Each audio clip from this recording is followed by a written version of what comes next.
തിരുവനന്തപുരം ബി.ജെ.പിക്ക് അനുകൂലമായി വാർഡ് ക്രമീകരിച്ചു. CPM-ലും അമർഷം. തനിനാടൻ മലയാളി വാർത്തയിലേക്ക് സ്വാഗതം.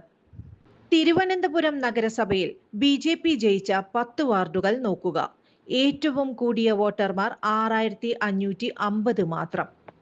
കുഴിവിള 4531, ചെട്ടിവിളാകം 4585, ആറ്റിപ്പ 5075, ചന്തവിള 5669, ചെറുവയ്ക്കൽ 6177, ജഗതി 6244, ആക്കുളം 6362, കാര്യവട്ടം 6440, മേലാംകോട് 6548, വെള്ളാർ 6573. ഇനി ബി.ജെ.പി തോറ്റ 10 വാർഡുകൾ നോക്കൂ.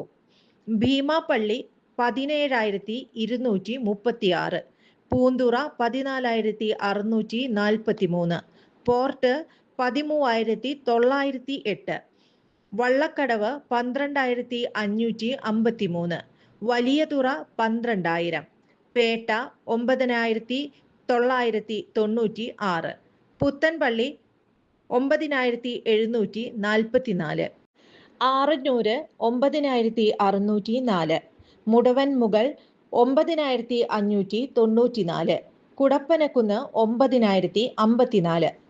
ചുരുക്കത്തിൽ ഒന്ന് വിശകലനം ചെയ്താൽ ബി.ജെ.പിക്ക് സ്വാധീനമുള്ള മേഖലകളിൽ പ്രത്യേകിച്ച് ഒരു മത്സരവും നേരിടാതെ അവർക്ക് ജയിച്ചു വരാൻ ഉതകുന്ന രീതിയിൽ വാർഡുകൾ ചെറുതാക്കിയും സ്വന്തം മുന്നണിയായ LDF-ഉം പ്രതിപക്ഷ മുന്നണിയായ UDF-ഉം മത്സരിക്കുന്ന മേഖലകളിൽ കടുത്ത മത്സരത്തെ അതിജീവിച്ച് ജയിക്കേണ്ടുന്ന രീതിയിൽ ജംബോ വാർഡുകൾ സൃഷ്ടിച്ചും ബി.ജെ.പി ജയിക്കുവാൻ ആവശ്യമായ വാർഡുകൾ വിഭജിച്ച് തിരുവനന്തപുരം കോർപ്പറേഷൻ പരിധിയെ മാറ്റിയെന്ന പ്രതിപക്ഷ ആരോപണം ശരിവെക്കുന്നതാണ് വസ്തുതകൾ.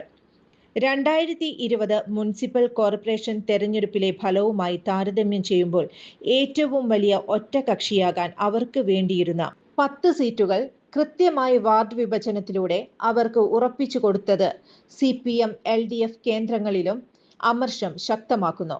ഇത് മുൻകൂട്ടി കാണുന്നതിൽ UDF-നും വീഴ്ച പറ്റി.